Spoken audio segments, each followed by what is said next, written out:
আমাৰ মাজত উপস্থিত থকা অসম চৰকাৰৰ সন্মানীয় মন্ত্ৰী অতুল বৰা ডাঙৰীয়া, বিমল বৰা ডাঙৰীয়া, সন্মানীয় বিধায়ক ৰূপজ্যোতি কুৰ্মী ডাঙৰীয়া, ভাস্কৰজ্যোতি বৰুৱা ডাঙৰীয়া, ঠেঙাল কছাৰী অট'নমাছ কাউন্সিলৰ CEM কুমুদ কছাৰী ডাঙৰীয়া, শান্তনু পূজাৰী ডাঙৰীয়া, ৰাণা গোস্বামী ডাঙৰীয়া, বিপুল হাজৰিকা ডাঙৰীয়া, অমিয় কুমাৰ বৰা ডাঙৰীয়া, ডক্টৰ জ্যোতিপ্ৰসাদ শইকীয়া, জগন্নাথ বৰুৱা ৰাজ্যিক বিশ্ববিদ্যালয়ৰ উপাচাৰ্য মহোদয়কে আদি কৰি মঞ্চত উপবিষ্ট চুতীয়া জাতীয় সন্মিলনী, চুতীয়া যুৱ পৰিষদ, চুতীয়া মহিলা সন্মিলন আৰু চুতীয়া ছাত্ৰ সন্থাৰ বিষয়ববীয়াসকল, আই মাতৃসকল, যুৱক যুৱতী, বন্ধু বান্ধৱীসকল, সন্মানীয় সুধীবৃন্দ, আজি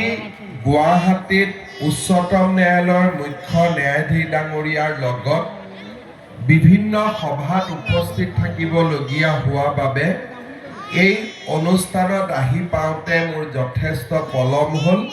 তাৰ বাবে মই আপোনালোকৰ ওচৰত পোনপ্ৰথমে ক্ষমা বিচাৰিছোঁ। অসমৰ অতি সুপ্ৰাচীন জাতি চুতীয়াসকলৰ সোণালী ইতিহাস আৰু গৌৰৱময় সংস্কৃতি আৰু পৰম্পৰাৰ বৈভৱময় প্ৰতিফলনেৰে তিতাবৰৰ জালুকনী বাৰীৰ বীৰপাল ক্ষেত্ৰত আয়োজিত চুতীয়া সাংস্কৃতিক আৰু জনগোষ্ঠীয় সমাৰোহত উপস্থিত থাকিবলৈ পাই মই অতিকৈ আনন্দিত হৈছোঁ। এই বৃহৎ বাৰেৰহণীয়া অনুষ্ঠানৰ উদ্যোক্তা সদৌ চুতীয়া ছাত্ৰী সন্মিলন অসম সমাৰোহৰ ব্যৱস্থাপনাৰ দায়িত্বত থকা চুতীয়া উন্নয়ন পৰিষদৰ লগতে চুতীয়া জাতি সন্মিলনৰ তিতাবৰ জিলা সমিতি, চুতীয়া জাতিৰ ভাতৃ ভগ্নী সংগঠনসমূহ তথা জালুকনীবাসী ৰাইজক এই মহান পদক্ষেপৰ বাবে মই অভিনন্দন জনোৱাৰ লগতে শলাগ লৈছোঁ। চুতীয়া জাতিৰ সমৃদ্ধ সাংস্কৃতিক সম্ভাৰৰ সৈতে একাত্ম হ'বলৈ বীৰপাল ক্ষেত্ৰত উপস্থিত হোৱা ৰাইজৰ প্ৰতিও মই সেৱা নিবেদন কৰিছোঁ। বহু ঐতিহাসিক ঘটনাৰাজি আৰু বীৰ বীৰাংগনাৰ কালজয়ী গাথাৰে পৰিপূৰ্ণ হৈ আছে চুতীয়া জাতিৰ ইতিহাস। জাতিটোৰ পুৰোধা পুৰুষ আৰু নাৰীসকলৰ প্ৰতি মই আৰম্ভণিতে মোৰ গভীৰ শ্ৰদ্ধা নিবেদন কৰিছোঁ।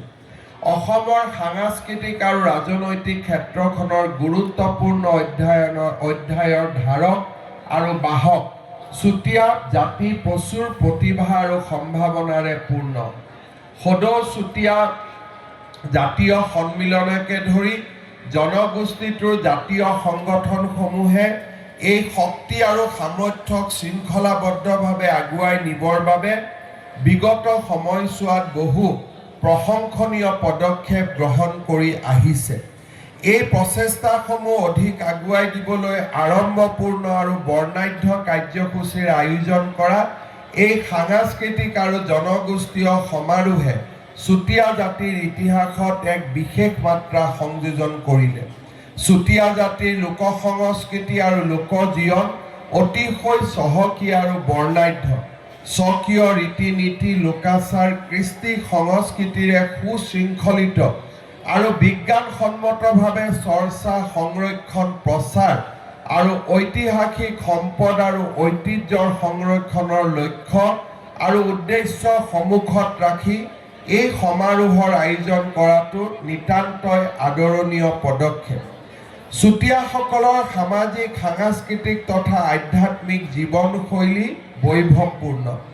এই জনগোষ্ঠীৰ ধৰ্মীয়, সামাজিক ধ্যান ধাৰণা, বিশ্বাস, জীৱন জীৱিকাৰ প্ৰকাৰ, ৰীতি নীতি আৰু সাংস্কৃতিক চেতনাই অসমৰ সমাজ জীৱন সমৃদ্ধ কৰি আহিছে। চুতীয়া জাতি অসমৰ গৰিমামণ্ডিত ইতিহাসৰ এক সোণোৱালী অধ্যায়ৰ অংশ। অসমৰ আদিম অধিবাসী চুতীয়াসকলৰ ৰাজনৈতিক ইতিহাস অতি পুৰণি। মধ্যযুগৰ শদিয়াকেন্দ্ৰিক চুতীয়া ৰাজ্যখনৰ উত্থান পতনৰ মাজতে এই ইতিহাস সীমাবদ্ধ হৈ থকা নাই। পদ্মনাথ গোহাঁই বৰুৱাৰ মতে কামৰূপত কিৰাতবংশী ৰজাই ৰাজত্ব কৰাৰ সময়তে সৌমাৰৰ অতি পূব ভাগত কুন্দিল বা বিদৰ্ভ ৰাজ্যত ভীষ্মক নামে এজন সুপ্ৰখ্যাত চুতীয়া বংশী ৰজাই ৰাজত্ব কৰিছিল। এতিয়া শদিয়া অঞ্চল আৰু তাৰ আশে পাশে বিস্তৃতভাৱে এই ৰাজ্য অৱস্থিত আছিল। কুণ্ডিল্য বা কুণ্ডিল নগৰ ভীষ্মক ৰজাৰ ৰাজধানী আছিল। কামৰূপৰ পাল বংশী ৰজা ইন্দ্ৰপালৰ গুৱাহাটী ভূমিদানৰ তাম্ৰপত্ৰত তেওঁৰ পিতৃ পুৰন্দৰ পালে পৰশুৰামে জয় কৰা উত্তৰ পূব কোণত অভিস্থিত ৰাজ্যখনৰ ৰাজকুঁৱৰী দুৰ্লভাক বিয়া কৰাইছিল বুলি লিপিবদ্ধ কৰা হৈছে। বিভিন্ন বুৰঞ্জীবিদ আৰু গৱেষকে এইগৰাকী ৰাজকন্যা চুতীয়াসকলৰ জীয়ৰী আছিল বুলি মত প্ৰকাশ কৰিছে। প্ৰাচীন চুতীয়া ৰাজ্যখনৰ শেষ ৰজা কুছিৰ পিতৃ লেক্ৰয়ে আনুমানিক 1185-1195 খ্ৰীষ্টাব্দত ৰাজপথত আৰোহণ কৰাৰ সময়ত প্ৰাচীন চুতীয়া ৰাজ্যখন 3খন স্বতন্ত্ৰতীয়া ৰাজ্যত বিভক্ত হৈছিল। ইয়াৰে এখন মূল ৰাজ্যখনৰ উত্তৰ পূবত অৱস্থিত পৰ্বতমালাৰ পাদদেশত বীৰবৰ বা বীৰপালে প্ৰতিষ্ঠা কৰিছিল। এইখন ৰাজ্যৰ পশ্চিম বিশ্বনাথৰ পূব অঞ্চলত আনখন ৰাজ্য স্থাপন হৈছিল। ভদ্ৰসেন আছিল পিছৰখন ৰাজ্যৰ প্ৰতিষ্ঠাপক। চুতীয়াসকলৰ লগত জড়িত কিংবদন্তি প্ৰত্নতান্ত্ৰিক সমল আৰু আহোম বুৰঞ্জীয়ে তেওঁলোকৰ ৰাজ্য গঠন প্ৰক্ৰিয়াৰ উমান দিয়ে। পৰাক্ৰমী চুতীয়া ৰজা ৰত্নধ্বজ পালে কেইবাটাও ভাগত বিভক্ত হৈ পৰা প্ৰাচীন চুতীয়া ৰাজ্যখন সুসংগঠিত কৰি পুনৰ প্ৰতিষ্ঠা কৰাৰ লগতে সুদূৰ কমতাপুৰ আৰু গৌড় ৰাজ্যলৈকে দিগ্বিজয় কৰি চুতীয়া ৰাজ্যখনক শক্তিশালী ৰূপত প্ৰতিষ্ঠা কৰিছিল। ৰত্নধ্বজ পালৰ শাসনকালত চুতীয়া ৰাজ্যৰ সীমা ব্ৰহ্মপুত্ৰৰ দক্ষিণ পাৰে দিখৌ নদী আৰু উত্তৰ পাৰে বিক্ৰম নদীৰ পূব ভাগৰ উজনি অসম খণ্ডলৈ বিস্তীৰ্ণ হৈ আছিল। স্বগৰিমাৰে মহিমামণ্ডিত চুতীয়া জাতিৰ স্বাভিমান সুৰক্ষাৰ বাবে আত্মবলিদান দি এই জাতিৰ বীৰাংগনা সতী সাধনীয়ে অসমৰ ইতিহাসত চিৰকাললৈ নিজৰ নাম স্বৰ্ণলিপিৰে লিখি থৈ গ'ল। নিজৰ অমৰ ত্যাগেৰে সতী সাধনীয়ে দেখুৱাই থৈ গৈছে যে অসমৰ নাৰীসকল কোনো ক্ষেত্ৰতে পিছপৰা নহয়। বুৰঞ্জী প্ৰসিদ্ধ জাতি চুতীয়াসকল অতি উৎকৃষ্ট মানৰ কলা কৃষ্টি আৰু সংস্কৃতিৰ অধিকাৰী। সময়ৰ সোঁতত আৰু সাংস্কৃতিক বিনিময় হৈ চুতীয়া সংস্কৃতি বৃহত্তৰ অসমীয়া সংস্কৃতিৰ মাজত জিন গৈছে। চুতীয়াসকলৰ সৃষ্টিৰ প্ৰতীক জন্তু আছিল মেকুৰী। মেকুৰীক তেওঁলোকে পবিত্ৰ জন্তু জ্ঞান কৰে। চুতীয়া ৰজাসকলৰ দিনত মা কামাখ্যা তেজপুৰৰ ভৈৰৱী আৰু শদিয়াৰ দেৱালয়সমূহত শক্তি পূজাৰ পূৰ্ণ প্ৰয়োভৰ আছিল। চুতীয়া জাতিৰ কোলাবুৰী নৃত্যত জাতিটোৰ পৰম্পৰা প্ৰতিফলিত হয়। বিহু নাম, বিহু নাচ, আই নাম, ধাই নাম, নিচুকনি গীত, উমলা গীত আদিয়ে লোক সংস্কৃতিলৈ চুতীয়া সংস্কৃতিয়ে বিস্তৰ বৰঙণি আগবঢ়াইছে। শদিয়াৰ পৰা আৰম্ভ কৰি সমগ্ৰ লখিমপুৰ জিলাখনকে ধৰি কুণ্ডিল পানী, বিক্ৰম পানী, ব্ৰহ্মপুত্ৰৰ দক্ষিণ পাৰ আদিত চুতীয়াসকলে নিৰ্মাণ কৰা অসংখ্য কোঠ, দেৱালয় আৰু নগৰৰ ধ্বংসাশেষে চুতীয়া ৰাজ্যৰ উন্নত স্থাপত্য কলাৰ নিদৰ্শন দাঙি ধৰে। বুঢ়াবুঢ়ী থান, বলিয়া বাবা থান, তাম্ৰেশ্বৰী মন্দিৰৰ ভগ্নাশেষ ইয়াৰ ভিতৰত অন্যতম। মালিনী থানৰ স্থাপত্যত দ্বাদশ আৰু ত্ৰয়োদশ শতিকাৰ প্ৰভাৱ সুস্পষ্ট। যিহেতু সেই সময়ত এই অঞ্চলত কেৱল চুতীয়া ৰাজশক্তিহে প্ৰবল হৈ আছিল, গতিকে এই ভাস্কৰ্যও চুতীয়াসকলৰ অৱদান বুলি ক'ব পাৰি।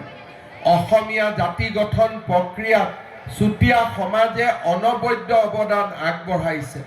নৌযুদ্ধত দেখুৱাব পৰা পাৰ্গতালীৰ কাৰণে আহোম প্ৰশাসনৰ নাওবৈচা আৰু নাওখলীয়া খেলত চুতীয়াসকলৰ প্ৰাধান্য আছিল। চুতীয়াসকলৰ মাজত বৰটোপৰ প্ৰচলন আছিল। চুতীয়াসকল সুদক্ষ কাৰী আছিল। তেওঁলোকে সজা বিশেষ ধেনুক চুতীয়া ধেনু আৰু বৰ ধেনু বোলা হৈছিল। চুতীয়াসকল সামৰিক দিশত পটু হোৱাৰ দৰে কাৰিকৰী দিশতো নিপুণ আছিল। আহোমসকলৰ সৰহ বা কাৰিকৰী লোক চুতীয়া আছিল বুলি জনা যায়। অসমীয়া সমাজৰ বহুতো আচাৰ অনুষ্ঠান নীতি নিয়ম ধৰ্ম বিশ্বাস চুতীয়াসকলৰ পৰাই জাতিটোলৈ প্ৰবাহিত হৈছে বুলি ক'ব পাৰি। অতি প্ৰাচীন কালৰে পৰা চুতীয়াসকলে সোণৰ ব্যৱহাৰ কৰিছে। চুতীয়া ৰাজ্যৰ পৰাই ৩০০০ মান কমাৰ আনি চুহুংমুং দিহিঙীয়া ৰজাই ৰাজ্যৰ বিভিন্ন ঠাইত পাতিছিল। এই কমাৰসকলে খেতি বাতি আৰু দৈনন্দিন জীৱনৰ প্ৰয়োজনীয় বিভিন্ন সামগ্ৰী তৈয়াৰ কৰিছিল। সেইকাৰণে লৌখলীয়া খেলত চুতীয়াসকলৰ প্ৰাধান্য আছিল। চুতীয়াসকল নিপুণ খনিকৰ আছিল। অসমীয়া ভাষা সাহিত্য গীত পদ আখ্যান উপাখ্যান ধৰ্মানুশীলন আচাৰ অনুষ্ঠান পূজা পাৰ্বণ খেল ধেমালি স্থাপত্য ভাস্কৰ্য খাদ্য তথা সামগ্ৰিক জীৱন যাত্ৰাত চুতীয়াসকলৰ হিমালয় সদৃশ অৱদান আছে। বেণুধৰ শৰ্মাই লিখি থৈ গৈছিল, অসমীয়া চুতীয়া ল'ৰাই ধেনুকাৰ মাৰিবলৈ যেনে আগ্ৰহ, পেঁপা মুৰুলি সুতুলি গগনা বজাই গীত মাত গাই নাচিব বাগিবলৈ যেনেকৈ সিহঁতক কোনেও শিকাব নালাগে, ভাওনা সবাহে পদ দিয়াত চুতীয়া মানুহৰ কণ্ঠস্বৰ সুললিত আৰু মিঠা। এনে এটা মহান জাতিৰ আমি এটা ইতিহাসক প্ৰতিনিধিত্ব কৰোঁ। আমি আমাৰ ইতিহাসক লৈ গৌৰৱান্বিত হোৱা উচিত আৰু এই ইতিহাসক আমি নৱ প্ৰজন্মৰ মাজলৈ প্ৰবাহিত কৰা আমাৰ দায়িত্ব আৰু লক্ষ্য হোৱা উচিত। চুতীয়াসকলৰ অভিনৱ অৱদানে অসমীয়া জাতিক সদায়ে চহকী কৰি আহিছে। কেইদিনমান আগতে ঢকুৱাখানাৰ হাৰহি দেৱালয়ত যোৱাৰ মোৰ সৌভাগ্য হৈছিল। হাৰহি দেৱালয়ত চুতীয়াসকলৰ আধ্যাত্মিক চেতনা জীৱন্ত আৰু প্ৰাণৱন্ত হৈ থকা মই নিজে গভীৰভাৱে উপলব্ধি কৰিছোঁ। অসমৰ ৰাজনৈতিক ইতিহাসত সামাজিক ইতিহাসত চুতীয়াসকলৰ পৰ্বত সমান বৰঙণি থকাৰ পিছতো চুতীয়া জাতিৰ লোকসকলে বহু ক্ষেত্ৰত নিজকে শোষিত বা পিছ পৰি থকা বুলি অনুভৱ কৰে। এই ধাৰণাক বদলাই চুতীয়া জাতিক অসমৰ বিকাশ আৰু অগ্ৰগতিৰ সমানে অংশীদাৰ হিচাপে গঢ়ি তোলাটো আমাৰ দায়িত্ব আৰু কৰ্তব্য।